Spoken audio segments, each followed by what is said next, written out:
Well, good morning. Welcome to the April 2023 edition of the ASIS Economist Board. I'm John Nelson from M&A, and I'm joined by Keith Prater of Armada. How you doing today, Keith? I'm doing great. Ready to rock and roll. Outstanding.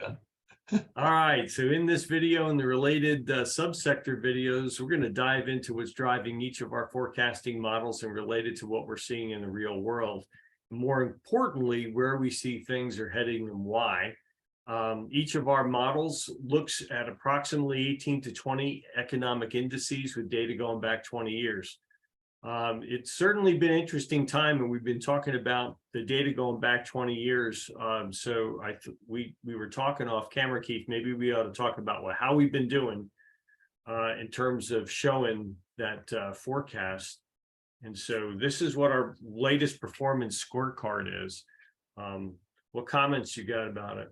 Well, I was going to say, and John, explain real fast how we do this, which is different maybe than others do it when we actually look at the actual performance, or the actual accuracy of the models. Sure. So if you take a look at 1, 3, or 6 months out, so 1 month ago, I had a prediction, or we had a prediction that said our industrial production numbers or economic index was going to be X and so. And this month it comes in, here's the actual, and we compare the actual to the predicted 1 month ago. We do the same thing with the 3 and 6 months ago. So 6 months ago, we're looking back there in October, November of last year and saying, all right, this is what March is going to look like, or this is what April is going to look like here in the next few months. And then what we do is we say, when we get around to the actual month, we compare those two numbers, and how close is it? And that's a real simple math number. That's just what it is minus what you said it was going to be divided by what it is, and that gives you the percentage, how close you are. Well, and I only ask you to do that because you're going to see some modeling out there where a lot of folks will come in and they'll say, well, we're 98, 99% on, within a confidence interval. Yeah. And we don't use confidence intervals to say, hey, within that 95% confidence interval, that, wow, we nailed it at 99%. So when you see a figure here, like motor vehicles and parts, 98.4, 6 months out, we literally said that number was, like you said, going to be 101.3, and it came in at, 101.9. And so that is different. I just want to point that out. So that aside, not patting ourselves on the back, but I mean, this is important, I think, for folks to know that we are still watching accuracy, because when we start to see one get really off, or we see some special events kind of happening in the marketplace, we need to adjust, and we do adjust the models. So the worst one we have performing 6 months out right now is at 87%, still suitable. But again, I think we missed on that one to the downside, which is actually even a better scenario. We thought it would be weaker than it's coming in. And actual industrial production in that area is coming in a little bit warmer than we thought it would be. And for those of you who subscribe, you can go pick up and actually see the video that we're going to do on electrical equipment, appliances, and components. And that's an interesting dynamic kind of happening in that industry. So, you mentioned about all the different dynamics that could go on in the market, and I'll stop sharing for a second. All sorts of weird things that happen. We've had wars that have popped up. We've had pandemics that have popped up. We have oil prices go through the roof, and then they dive back down. And then this last month we had banks failing. So with the banks failing, what's that going to do? What do you think that could do to our models? Because obviously that can impact where we think things are going. Yeah, so Chris and I travel the country, and we give a lot of talks, and that's the number one question, obviously, that's coming up on everyone's minds. Are we at the peak of the banking crisis, or is this just the beginning? Is it the front end? Is it the back end? Where are we on that whole cycle? And what happened with the mini banking crisis up front was just a series of challenged banks that made perhaps bad decisions at the time. Even if they weren't bad decisions, they were in enough of a weak position that once there was a little bit of fear in the marketplace, there was a bank run. And those bank runs today look very different than they did, maybe back in our grandfather's days, when, word of mouth would say, hey, a little nervous about the market, you might want to get your money out of the bank.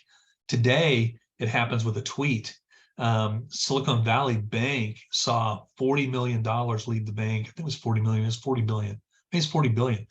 It left the bank in one day, and then the following day it was 100, and so like 100 billion, I believe. And so it lost overnight within 48 hours. That's when the bank actually went into this crisis mode, and that's the whole point. You can move money so fast with a cell phone that all it takes is one tweet saying, "Hey, I think this particular bank's in trouble," and there's so many easy places to go move that money overnight, and you do it digitally, that these bank runs happen so fast. Mhm. So that's why the market right now is trying to go out and trying to tell, hey, the rest of the marketplace, there's only 100 banks right now out of 4,700 in the United States that are at any level of risk, is probably the best way to say it.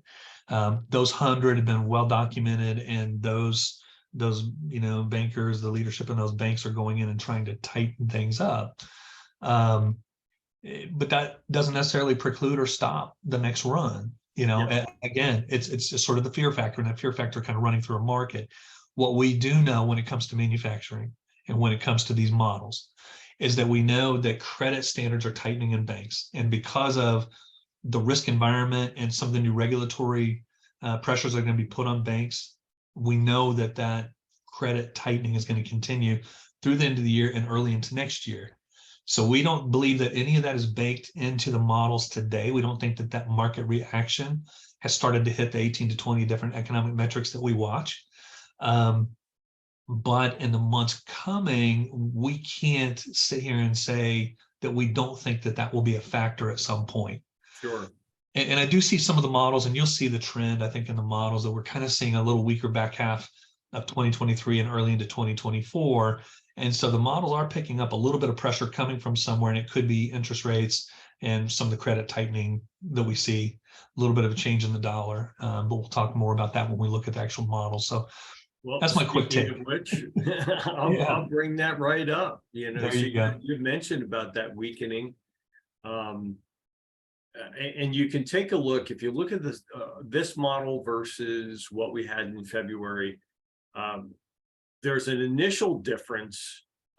We see some initial weakening and then bounces back out of it, which is different than the February model, but the overall trend is really pretty close. In fact, although the very end of it, where you see out there in 2024, it looks like it tails off, the rest of the model is actually a little bit more promising than what, maybe by half a point or so than the February model. So, but generally it is looking pretty good. One way to tell about that is, you had mentioned about those confidence intervals, about that cone, and I'm going to show you, just kind of point that out. This upper part right here, notice how it's trending for the most part around 102. So that's kind of the upper portion of where we think it could be. Before, that upper portion was trending there in between 100 and 102. So except for the trail off at the very end, which is 18 months out, and that can change dramatically, the outlook actually might be a hair better, but still softer overall. Yeah. Yeah, you and I were talking off camera, and we purposefully don't include any of the PMI scores or any of the PMI data in any of our models. It's not part of it. We're only using federally available data. And what's interesting about it is some of the PMI scores, it looks like this month came in a little more positive, even though they're all still contracting and showing, that it's a moderate contraction. And so our model here on the left here is showing a little steeper contraction in the near term than maybe what some of those other surveys are showing. But I think that the data that we're looking at is real census data, pulling real data, real statistics, showing kind of what the models are seeing. So I guess the moral of the story here is, if I were looking ahead, we might see a little bit of a further improvement in the curve, kind of in the months ahead, if those surveys are accurate. And other items that do go into this on the demand side, when we start to look at some of the demand in the industries that really drive manufacturing new orders, if we start to see a little bit of improvement in a couple of those sectors, then this may improve.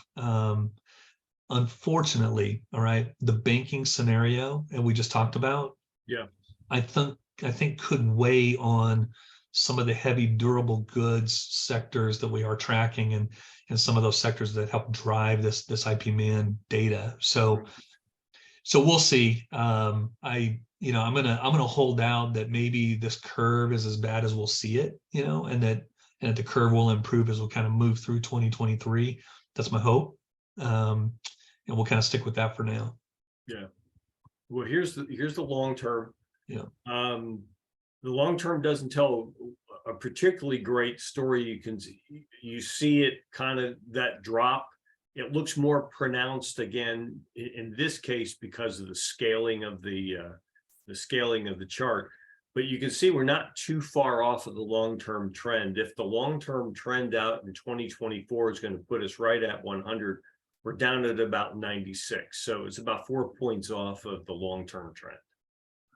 Yeah, and I think you accurately pointed out, I think last month, which was great insight, that if you look at the depth of that downturn, it doesn't look anything like we saw in the Great Recession. So even though by definition, what you and I are calling for here is a manufacturing recession, because it is going to be year over year much weaker than it was last year, we're still not seeing anything on the scale of what we had again during the Great Recession, or even like we had during the pandemic.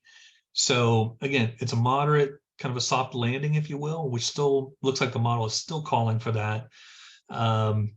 There's a lot of other things that could happen over the weekend. At the time we're recording this, which is April 4th, over the weekend, we got the OPEC plus decision to try and cut another, million three, I think, barrels of production per day by May. And that's going to start to throw some odd cross currents into the marketplace. The Federal Reserve may be, misreading the tea leaves when it comes to inflation based on whatever happens to the price of oil. And as we were talking, West Texas Intermediate had already gone from somewhere around $77 a barrel all the way up into the 80s. Brent is it's going to be pushing almost $90 a barrel. And some forecasts are saying maybe we're heading back for 100. So we'll see what happens, but that could have a material effect and could, worsen the situation overall. OPEC doesn't have a lot of incentive to kill global demand for oil. It's other way around, right? They want to stiffen prices, but it feels like a geopolitical shot across the U.S.'s bow for some reason. And I don't understand it, but it doesn't make any sense because their long-term target is to keep oil in the $70 to $80 range. So why they would push it, to 90 to possibly to $100 barrel per range, it doesn't make sense unless there's something geopolitically going on. Well, here's our long-term or overall, and when you look at this particular chart and you see where the 2023 forecast is, this dash red line, you can see it's right in the mix of all the other years, and you can actually start seeing, because of the scale of this one, just how flat it really is. Yeah, and this helps because it doesn't include sort of the tail end, the 2024 kind of noise into this. And again, as we showed you the accuracy on the models, that 6-month window is really the most important window. That's where I know a lot of businesses will make decisions on hiring and and trimming costs versus building inventories and getting ready for the next wave up. So what this is telling you is that the environment here, at least over the next 6 to 12 months, it looks like, as John said, it looks like it's going to be pretty stable. Gotcha. All right, let's take a look at. Despite slowing, despite that soft sort of contraction that we're seeing. So sure. All right, so let's go back upstream and take a look at the supply chain, so to speak, or the raw materials. And here's primary metals. It's telling a very similar story as to what it was before. A little bit of a deeper dive, though, and by about 5 or 6 percentage points towards the tail end. So it is softening a little bit more than what it was, and it wasn't a great outlook before.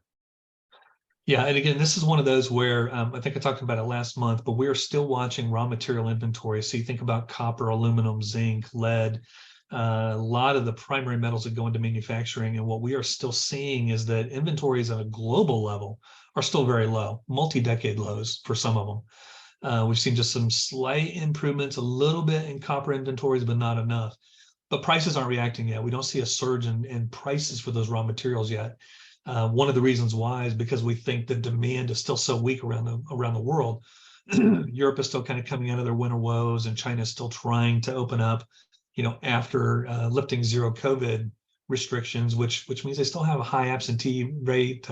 Still don't see a lot of resumption of activity in the manufacturing and industrial production sectors. So they're just not consuming as much raw materials maybe they were, prior to the lockdowns, prior to ending zero COVID, which would have been Q3 of last year. But that demand can flip fast, and you got some big markets that have been shut down now for 6 or 7 months.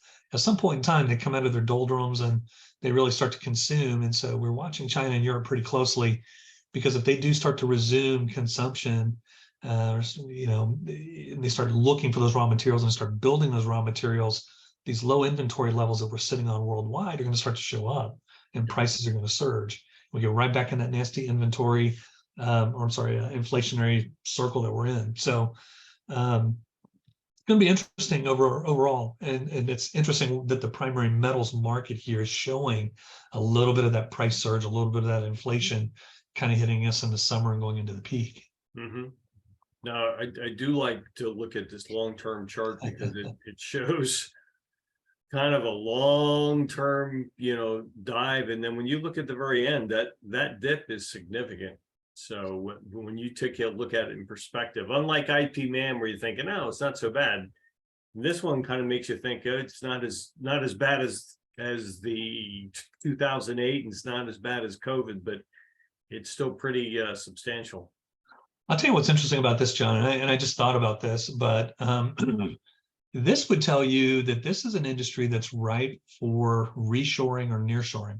One of the things that's happening to us nationwide over the last 2 years is we realize that there's so many products that we rely on so many foreign sources for, and it really hampered the supply chain, as we all know. One of the trends that we're seeing, and one of the things I asked to speak about a lot, is the reshoring trend, bringing manufacturing back to the United States. And we're seeing about a 50% increase in manufacturing construction. So construction of facilities to expand manufacturing capacity in the US just in the last year. And we know that that's going to continue to accelerate, but this is an industry so far that hasn't reacted that way. So I'm just wondering, I'm thinking ahead, if we do start to see inventory shortages coming from around the world, because South America is not producing as much, we don't see as much production out of Africa, see challenges across Europe, of course, with the Ukraine war. I'm wondering if there's going to be a more concerted national security type push to be able to get more copper, lead, zinc, nickel production out of an area here that we can control a little bit better. This chart would tell you that we've been on this 20-year trend of reduction in this primary metal production. We've been importing it all. And I'm wondering if it's about to reverse. So well, let's move a little further towards manufacturing itself, and we'll jump into fabricated metal, which a little closer to the actual building of things from the primary metal, from the raw material into the partly fabricated. And here we're the sad thing about this is it was looking fairly strong, but I think this might be reflecting a little bit more reality, where it's catching up, if you will, to the rest of the trends, where previously it was showing a positive story, which was almost like a counterpunch to everything else that was going on. But now it's starting to show that softening, although initially for the next few months, actually fairly flat. Yeah, and I'm like you. I don't like the trend I'm seeing in the models in the back half of these curves. Front half of the curve, again, is giving us a lot of what we kind of expected, either flat or slightly declining conditions. But we're seeing a lot of weakness in 2024. I don't like it, and I don't know what the model exactly is reading and picking up on, but it's picking up on some conditions in the financial industry, giving us long-term signals, and those long-term signals are that 2024 is not looking good right now. Some industries are doing fine, but fabricated metal products, and this is a feeder for all the other industrial production industries. And for whatever reason, it's reading some weakness on the backside of this. So could be, again, I don't think the banking situation is really fully baked in yet, but this would have been picking up some of the March changes in the financial sector that would be maybe forecasting some of that longer term credit tightening and some of those pressures that would be building that way. So we're going to continue to watch it. Again, these change every single month. The value of watching them every month is because they do adjust on, especially on the further end of that curve. You know, when we start to predict 12 and 18 months out, it's so volatile, things change so fast. You know, but I think over the 6 months, this is telling us at least we've got an industry here and a marketplace that's going to be fairly stable, probably the best way to say it. This is one that says, if there's a black swan, if there is no black swan at 12 months out, things are going to kind of lighten up. But Yeah, lots of stuff going on in the world. That's right. So looking at the long-term trend, it doesn't look terrible in terms of it, you know, where it's going to wind up is in terms of the trend, but it is like primary metals. This is one of those that has that decreasing trend over the last 20 years. Yeah, and maybe it'll be like primary metals, and we will see more onshoring of you know, some of this production that's been offshored since, you know, 2007. So we'll see what happens. I mean, again, it doesn't, like some of the other models, like the IP man model, it doesn't look as dramatic or as deep as what we saw, of course, during the Great Recession, and not as steep as it was during the pandemic. But still, we're going to watch the curve a little bit. I think if you were to draw this over the 10 years, yeah, it doesn't change. I guess it doesn't change the story much. And you know, this particular dip right here, we're talking about this dip, but that's size-wise the same as this one. Yeah. In 2019 to 2020, it's the same. It's smaller than what we saw back here 2014 to 2015, although you can't say whether or not we're at the end of it, although it does kind of show a little bit of a hook returning upward. So Great point. In historical perspective, it's not out of line and it's within historical swings. So yeah, great point. All right, well, that concludes our look at industrial production for manufacturing. We hope you join us next month, and hope you join us for the rest of the sectors when we get into the specific durable sectors. Yeah, thanks everybody. All right, take care.